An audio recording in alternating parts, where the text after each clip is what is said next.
طلوع اسلام کہا کہ تباہی ہے اور اس کے لیے دو لفظ آگے ایک تو عظیم. میں نے عرض کیا ہے نا کہ ہمارے ہاں تو ترجموں سے سمجھ میں آ ہی نہیں سکتا قرآن. عظیم یہاں لایا, ترجمہ تو ہوگا گنہگار. بات سمجھ میں نہیں آتی, گنہگاری کیا چیز.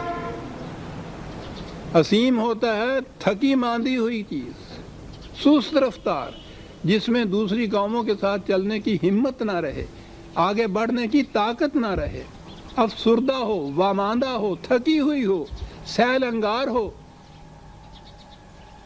یہی قومیں ہیں نا جو فطرت کی قوتوں کی تسخیر تو ایک طرف رہا, ان کا علم بھی حاصل نہیں کرتی. اس کے لیے تو بڑی جد و جہد کی ضرورت ہے, جہاد مسلسل کی ضرورت ہے. عظیم قومیں جو ہیں سیل انگار, سست رفتار, تھکی ہوئی, واماندہ, بھیک مانگنے والی, دوسروں کی دست نگر, تو ویل تباہی ہے. ایک تو ان کے لیے, اور دوسرا لفظ ہے افاق, جال سازی, مکاری, غلط بیانی, یہ سب کچھ اس میں آ جاتا ہے.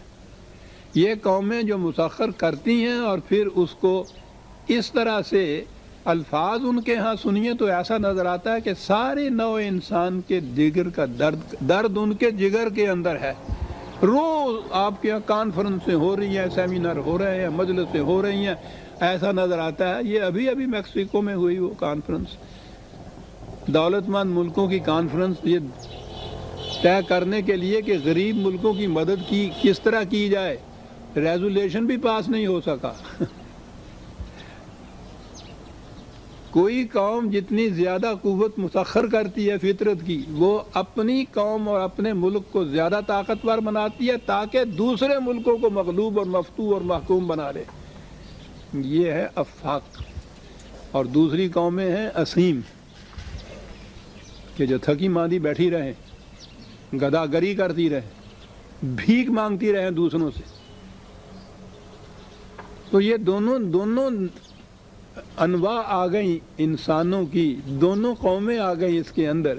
ان دونوں کے لیے تباہی ہے. ان کے لیے کہ یہ فطرت کی قوتوں کو مسخر ہی نہیں کیا, تباہی. ان کے لیے کہ انہوں نے مسخر کیا لیکن انہیں اپنی غرض مندی مفاد پرستی کے لیے صرف کیا, نوع انسانی کی منفعت کے لیے صرف نہیں کیا. دونوں کے لیے تباہی. عزیزان من, آپ دیکھتے ہیں کیا کیا پیغام دیتا چلا جاتا ہے قرآن چند لفظوں کے اندر.